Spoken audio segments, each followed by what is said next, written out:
Hi! In front of me is Samsung Galaxy M34, and today I would like to show you how you can delete a password saved in Google Passwords Manager.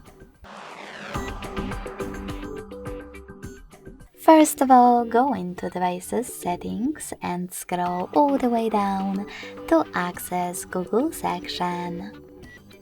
Then tap on Autofill with Google, and Google Password Manager. Then just tap on the password that you wish to get rid of and enter your current login method. Lastly, click on Delete button next to the Edit one and confirm your choice in the pop-up.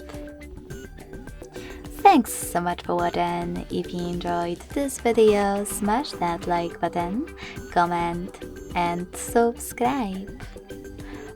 Bye!